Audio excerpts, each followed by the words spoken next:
అందరికీ నమస్కారం. ఈరోజు మన స్టూడియోలో సుప్రసిద్ధ జ్యోతిష్య వాస్తు పండితులు బ్రహ్మశ్రీ డాక్టర్ నాయగంటి మల్లికార్జున శర్మ గారు ఉన్నారు. అక్టోబర్ మాసం సింహరాశి వారి పరిస్థితి ఏ విధంగా ఉండబోతుందో గురువు గారిని అడిగి తెలుసుకుందాం. నమస్కారం గురువు. నమస్కారం అండి. సో విశేషంగా అక్టోబర్ మాసం సింహరాశి వారికి ఏ విధంగా కలిసి రాబోతుంది, ఎలాంటి పరిస్థితులు ఎదురవుతాయి అంటారు? ఓం శ్రీ గురుభ్యో నమః. ఓం శ్రీ మహాగణాధిపతియే నమః. ప్రేక్షకులందరికీ కూడా విజయదశమి దీపావళి శుభాకాంక్షలు. అక్టోబర్ మాసంలో సింహరాశి వాళ్ళకి ఏ విధంగా ఉండబోతుంది, గ్రహగమన గతులు గ్రహస్థితులు ఏ విధంగా ఉందో ఒకసారి మనం పరిశీలన చేద్దాం. గురువు మిథున రాశిలో అక్టోబర్ 18 వరకు సంచారం చేయటం, అలానే కర్కాటక రాశిలోకి ప్రవేశం చేయటం, శని అక్టోబర్ 3వ తారీఖు వరకు కూడా రుజుమార్గంలో ఉండి 3వ తారీఖున మీనరాశిలోనే వక్రస్థితిలో పొందటం, రాహు కుంభరాశిలోను సింహరాశిలో కేతువు యొక్క సంచారం, శుక్రుడు సింహ కన్యా రాశుల్లో సంచారం చేయటం, అలానే రవి కన్యా తులారాశుల్లో సంచారం చేయటం, బుధకుజులు తులా వృశ్చిక రాశుల్లో సంచారం చేస్తారు. ఇవన్నీ కూడా గోచారీత్యా చెప్పబడే ఫలితాలు అంటారు, జన్మజాతకం కాదు. This is the transit system అనేది ఉంటుంది. ఒక నిమిషంలో ఒక సెకండ్లో కూడా మార్పులు కొన్ని జీవితంలో జరిగే అవకాశాలు ఎక్కువగా ఉంటాయి. కాబట్టి సింహరాశి వాళ్ళకి గోచారీత్యా ఏ విధంగా ఉండబోతుందో మనం తెలుసుకుందాం. ముఖ్యంగా సింహరాశి టోటల్గా అక్టోబర్ మాసంలో గురువు కొంతకాలం బాగుంటాడు, శుక్రుడు పరిపూర్ణ కాలంలో బాగుంటాడు. కాబట్టి ఫైనాన్షియల్ పరంగా ఆర్థిక పరంగా లాభాల బాటలో ఉండే అవకాశాలు ఉంటాయి శుక్రగ్రహం వల్ల. అలానే వివాహ ప్రయత్నాలు సఫలీకృతం కావటం, వివాహ విషయంలో ముందుకు వెళ్ళే అవకాశాలు బాగా ఎక్కువ ఉంటాయి. వాహనాలు కొనుగోలు చేయటం, బంగారు ఆభరణాలు కొనుగోలు చేసే అవకాశాలు, దుస్తులు కూడా కొనుగోలు చేసే అవకాశాలు బాగా ఎక్కువ ఉంటాయి. అంటే శుక్రగ్రహం వల్ల శుభ కార్యక్రమాల యొక్క నిర్వహణ కూడా చేపట్టే అవకాశాలు ఎక్కువగా ఉంటాయి. కాబట్టి శుక్రుడు కూడా అనుకూలంగా ఉన్నాడు ఈ రాశి వాళ్ళకి. అలానే ఇక్కడ మరి గురువు గారండి 12వ స్థానంలో కర్కాటక రాశి వాళ్ళకి గురువు వస్తున్న నాయకంటి గారంటే 18వ తారీఖు నుంచి 19వ తారీఖు నుంచి గురువు అనుకూలంగా లేడు. అది క్లియర్, స్పష్టం. అది అంటే లాభంలో గురువు ఉండగా అన్ని ప్రయత్నాలు సఫలీకృతం కావటం, ఆకస్మికంగా ధనలాభం, మొండి బాకీలు అయ్యే అవకాశాలు ఉంటాయి. మరి అక్టోబర్ 18 నుంచి వ్యయ స్థానంలో గురువు వచ్చాడు కాబట్టి అనుకూలంగా ఉండదు, వెరీ క్లియర్. కానీ అది అనుకూలంగా లేకపోయినా శుక్రగ్రహం అనేది అనుకూలంగా ఉంటుంది. ఒక గ్రహం బాగలేకపోతే ఇంకో గ్రహం ఆటోమేటిక్గా అనుకూల స్థితికి వచ్చేస్తారు కొంతవరకు. ఇక్కడ శుక్రుడు ఏమయ్యాడు, రాశిలో ఉన్నాడు.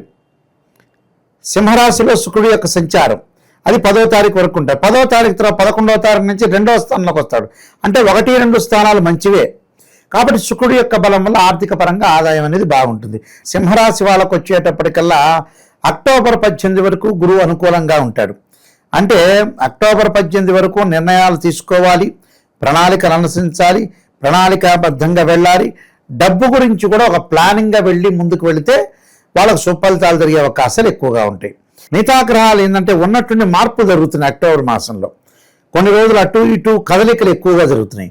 ఆ కదలికల వల్ల ప్రతికూల మిశ్రమ ఫలితాలు ఎక్కువగా ఉంటాయి వీళ్ళకి. ఈ రాశి వాళ్ళకు వచ్చేటప్పటిగా ద్వితీయంలో బుధుడు ఉంటాడు.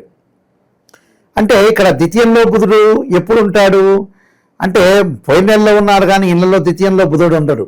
తృతీయంలోకి వచ్చాడు. అంటే తుల వృశ్చిక రాశుల్లో బుధుడు సంచారం ఉంటుంది. ఇక్కడ తుల వృశ్చిక రాశుల్లో బుధుడు వల్ల వ్యాపార విషయంలో కొంత జాగ్రత్త ఉండాలి. తులలోనూ వృశ్చికల్లోనూ బుధుడు మంచివాడు కాదు నిజం చెప్పాలంటే. ఇక్కడ ద్వితీయాధిపతి అయ్యాడు. అలానే లాభాధిపతి అయిన బుధుడు వీళ్ళకి ఏమయ్యాడంటే తృతీయంలో చతుర్థంలో, అంటే సింహం కన్య తుల, అంటే తృతీయంలో చతుర్థంలో ఉంటాడు. తృతీయంలో ఇప్పుడు ఉంటాడు, ప్రథమార్థంలో ఉంటాడు. ప్రథమార్థంలో బాగుంటాడు. అంటే అక్టోబర్ 15 తర్వాత బుధుడు బాగుంటాడు. వ్యాపార విస్తరణలన్నీ అక్టోబర్ 15 తర్వాత చేసుకోవచ్చు, ప్రాబ్లం లేదు. భాగస్వామ్య వ్యాపారం బాగా కలిసి వస్తుంది వీళ్ళకి. టోటల్గా అనుకూలమైన ప్రయత్నాలు చేస్తారు. వ్యాపార రంగంలో బాగుంటుంది. కానీ అధిక పెట్టుబడులని పెట్టకూడదు. ఎంతవరకు పెట్టుబడులు పెట్టాలో అంతవరకు పెట్టుబడి పెట్టే ముందుకు వెళ్ళాలి. అనవసరమైన విషయాలకి వెళ్లకుండా ఉండటం చాలా మంచిది. కొంతమంది అనవసరమైన విషయాలకి ఎక్కువగా వెళుతుంటారు ఓవర్ కాన్ఫిడెన్స్లో. ఎప్పుడు మన చేతుల్లో ఉంటే చాలా జాగ్రత్తగా ఆలోచన చేసి ముందుకు వెళ్ళాలి. అలానే రవి యొక్క ప్రభావం ఏ విధంగా ఉండబోతుంది, ఇక రాష్ట్రాధిపతి అయ్యాడు.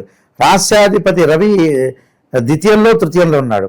అంటే ఇది కూడా ద్వితీయార్థంలో బాగుంటాడు. అంటే అక్టోబర్ మధ్య నుంచే సింహరాశి వాళ్ళకి ఎక్కువగా బాగుంటాడు. అంటే ఎక్కువ పర్సెంట్ 70% ఎప్పుడు బాగుంటాడంటే 15th తర్వాతే బాగుంటాడు. కాబట్టి ఏ పని చేసినా 15th తర్వాత చేయడం చాలా మంచిది. కుజుడి యొక్క ప్రభావం ఏ విధంగా ఉంది మనం చూసుకునేటట్లయితే భూములు ఇళ్ళు కొనుగోలు చేయటం, అలానే ల్యాండ్స్ కొనుగోలు చేయటం, ఇళ్ల మీద కన్స్ట్రక్షన్ చేసే అవకాశాలు బాగా ఎక్కువ ఉంటాయి. ఎందుకంటే ఇక్కడ వీళ్ళకి ముఖ్యంగా చతుర్థాధిపతి అయ్యాడు. సింహం, కన్యా, తుల, వృశ్చికం. చతుర్థాధిపతి అయిన కుజుడు తుల, వృశ్చిక రాశుల్లో సంచారం చేయటం వల్ల అనుకూలంగా ఉండే అవకాశాలు ఎక్కువ ఉంటాయి. భూములు కొనవచ్చు, ఇళ్ళు కొనవచ్చు, అలానే అగ్రికల్చర్ ల్యాండ్ కొనుగోలు చేయొచ్చు. కెమికల్ కంపెనీ వాళ్ళకి కానీ, మేస్త్రీలకు కానీ వాళ్ళందరికీ కూడా ఆదాయం కలిసి వచ్చే అవకాశాలు ఎక్కువగా ఉంటాయి. ఆదాయం కలిసి వచ్చే అవకాశాలు మెండుగా ఉంటాయి.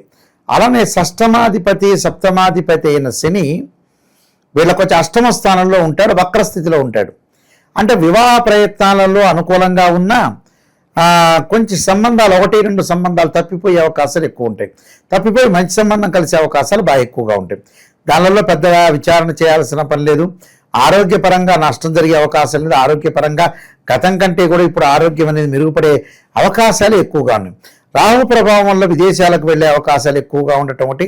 విద్యార్థులకు అనుకూలంగా ఉంటుంది. వేరే వ్యాపకాలను తగ్గించుకుని చదువు మీద కాన్సన్ట్రేషన్ చేసి ముందుకెళ్ళటం చాలా మంచిది.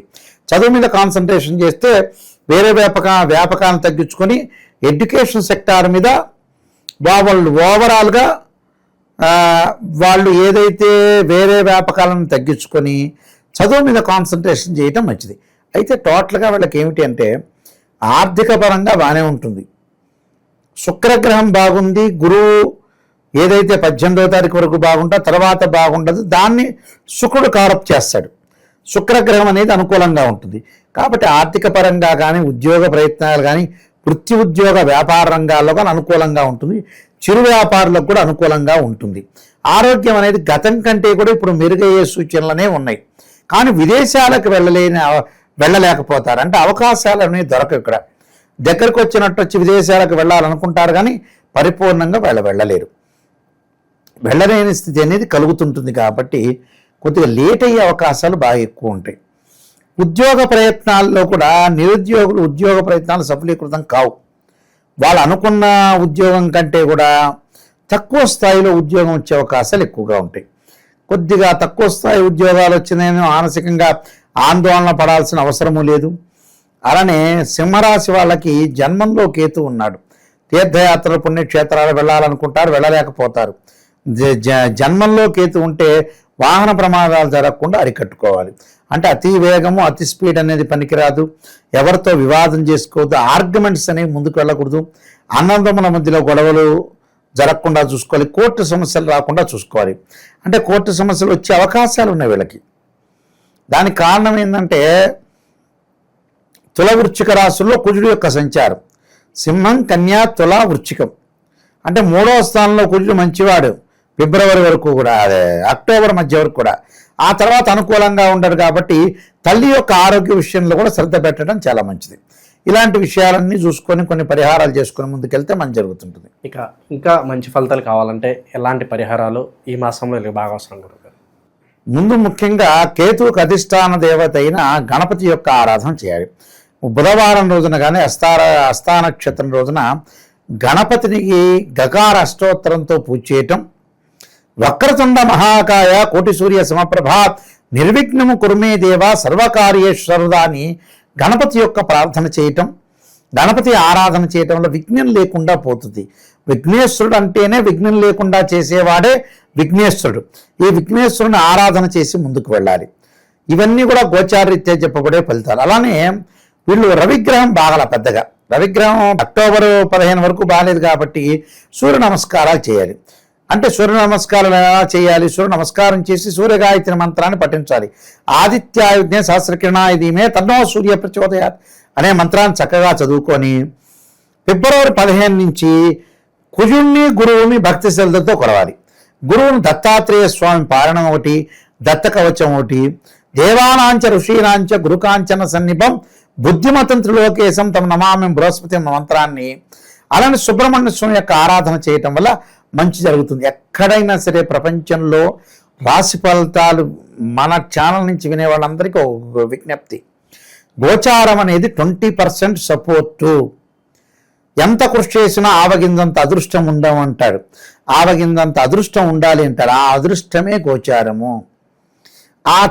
ఏదైతే చెప్పే విషయాలని ఉంటాయో ప్రతి వాళ్ళు కూడా ఆలోచన చేసేది ఏంది, గురువు గారు మాకు పాజిటివ్ చెప్పండి, పాజిటివ్ చెప్పేటట్టయితే నేనెందుకు, ఆమె సూపర్ స్టార్ మహేష్ బాబు అన్నట్టుగా ఆ ఆడియో రికార్డులో హీరోని పొగినట్టుగా ఉంటారు.